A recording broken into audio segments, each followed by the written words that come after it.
Now, what do fathers think about Sexy Red? All right, folks, I appreciate you guys coming to the video today. And if you're finding my channel for the very first time, I am Dutch the Creator, and this is Dutch Talk Fatherhood. And I appreciate you guys coming, man. And, I'm trying to build this audience. I'm trying to, get it to the point where fathers can come here and, congregate. Talk about the issues, talk about the complexities of said fatherhood, man. You've been divorced, you've been married for 50 years, 40 years, 20 years, or even 1 year.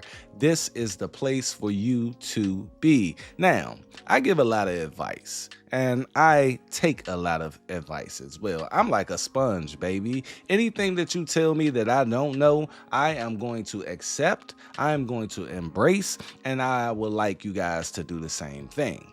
But yes, today we are talking about something that I feel is a straight detriment to all young girls out there, and especially young black girls. See, I have all daughters. Yes, I was blessed with all daughters. I did want boys.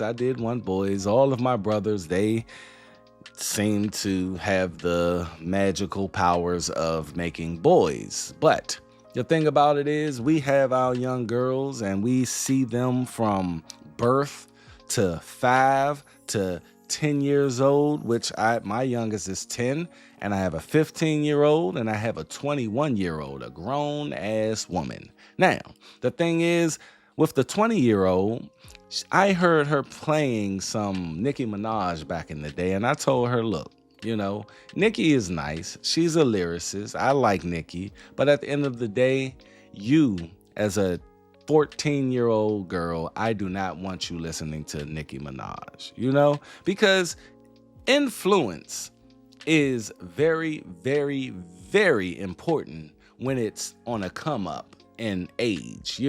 When you're on a come up in age and you're hearing things and you're trying to articulate what's going on in said record, you start to formulate these ideas and you probably get a taste for certain attributes of a song.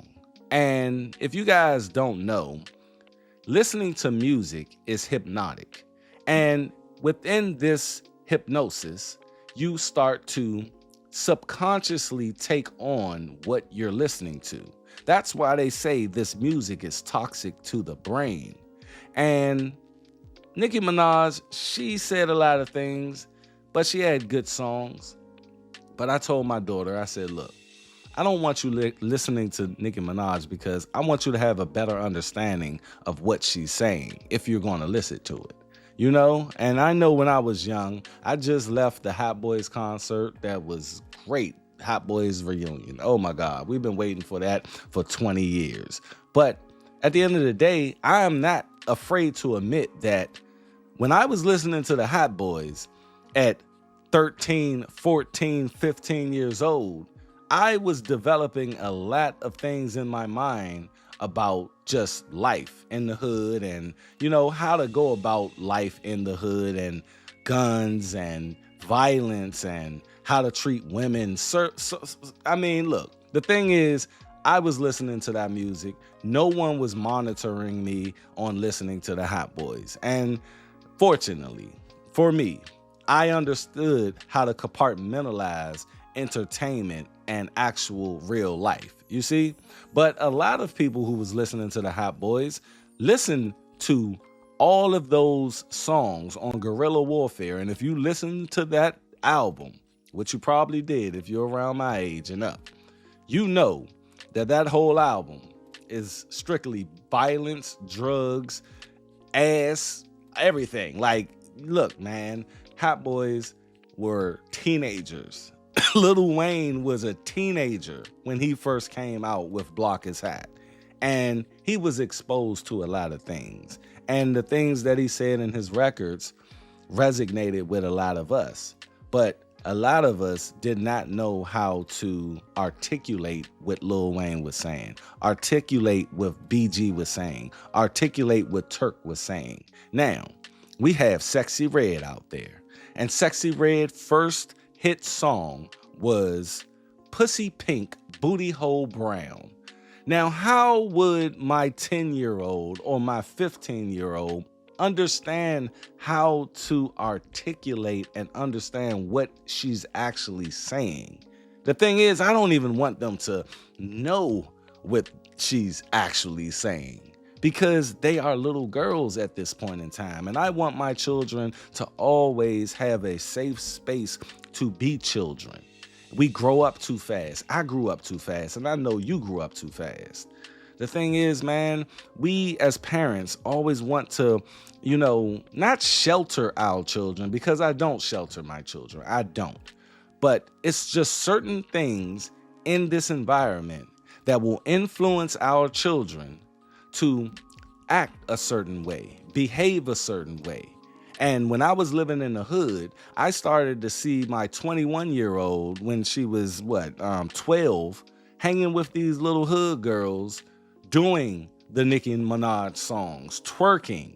And I said to myself, look, I got to get my family up out of here. And I did. At 30 years old, we moved. We moved to the suburbs. But it didn't end there, because our culture, Black culture, it spills over into other cultures.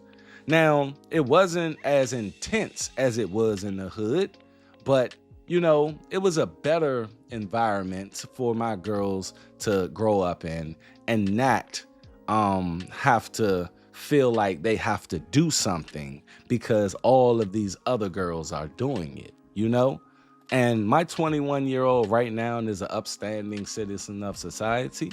She's out there adulting. She's doing her damn thing, and I'm proud of her. And I asked her a couple of months ago, I said, you're not going to go to the club ever? And she said, nah, I'm good. She has her boyfriend. They chill together every day, and she works, and she's just tired. You know what I mean? I said, hey, you got to have a little balance. But she understands what she wants to get out of life, and that is based on how me and her mother raised her.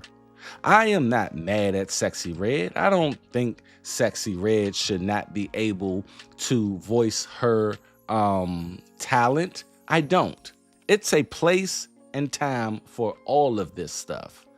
But I feel right now it's just overwhelming evidence that these types of songs and these type of female rappers are flooding the game. It is not a balance anymore. Back in the day, when I was growing up, late 90s, we had Lauryn Hill, and the counter to that was Lil' Kim. We had Eve. The counter to that was Trina. The thing is, we had a little balance going on, right? But today, you gotta really search to find someone like 7th Streeter. You gotta really search to find a female rapper who's really spitting and who really has lyrics and who's saying something of substance in her song. Now it's just Lotto, Glorilla, Sexyy Red, Meg Thee Stallion, and that's the standard bearer. That's the standard for all of our women on listening to this type of music. And I asked the question, what do fathers feel about this type of music? What do fathers feel about Sexyy Red? I don't like it. I don't like it for my children, because my 10-year-old, she's on TikTok, she's on these things, and luckily she understands, oh, I don't listen to that. Not because my daddy told me not to listen to it, because my daddy instilled certain parameters within myself to where that's the byproduct. Do you guys understand what I'm saying?